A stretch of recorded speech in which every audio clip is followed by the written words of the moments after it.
ভালো করে মুখস্থ করব এবং এই অনুযায়ী অনুসরণ করব। এই পেজটি নতুনদের জন্য একটি নতুন দিগন্ত। যারা আরবি ভাষা শিখতে ইচ্ছুক বা কোরআন হাদিস বুঝতে ইচ্ছুক, কোরআন হাদিস বুঝতে পারে না, ওরকম সুযোগ সুবিধা হয় না, তাদের জন্য এই ক্লাসগুলো। এখানে আরবি একেবারে শুরু থেকে ইনশাআল্লাহ শেষ পর্যন্ত শেখানো হবে। আমরা চলে আসি আদ-দরসুল আউয়াল।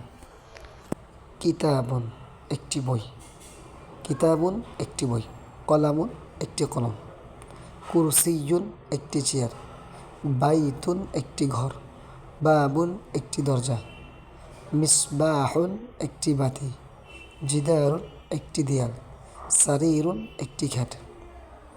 নিচে আসি হাদা হাদিহি, অর্থ হলো ইহা, আর দালিকা তিলকা অর্থ হলো উহা। হাদা হাদিহি এটা কখন ব্যবহার হয়, হাদা কখন ব্যবহার হয়, হাদিহি কখন ব্যবহার হয়, দালিকা কখন ব্যবহার হয়, তিলকা কখন ব্যবহার, সেটার ব্যবহার নিচে আসতেছে।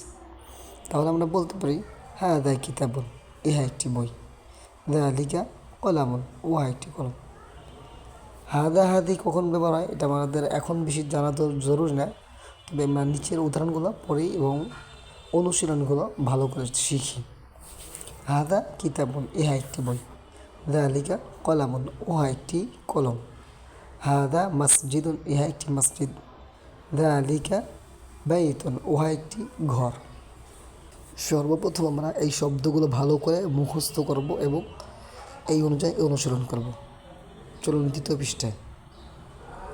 হাদা বাবুন, ইহা একটি দরজা, দালিকা মিসবাহুন, উহা একটি বাতি, হাদা জিদারুন, ইহা একটি দেয়াল, দালিকা কুরসিয়ুন, উহা একটি চেয়ার, হাদা বাইতুন, ইহা একটি ঘর, হাদা কুরসিয়ুন, ইহা একটি চেয়ার, দালিকা মসজিদুন, উহা একটি মসজিদ, হাদা সারিরুন, ইহা একটি খাট, হাদা জিদারুন, ইহা একটি দেয়াল, দালিকা মিসবাহুন, উহা একটি বাতি, দালিকা সারিরুন, উহা একটি খাট, হাদা বাবুন, ইহা একটি দরজা, দালিকা জিদারুন, উহা একটি দেয়াল।